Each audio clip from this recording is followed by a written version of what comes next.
In front of me is DOOGEE V30, and today I would like to show you how you can change the display refresh rate.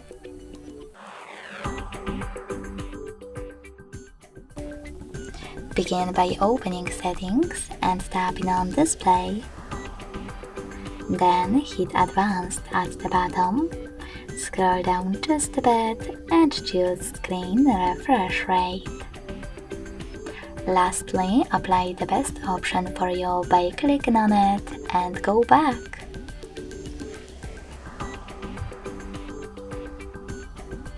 Thanks so much for watching. If you enjoyed this video, don't forget to leave a like, comment and subscribe.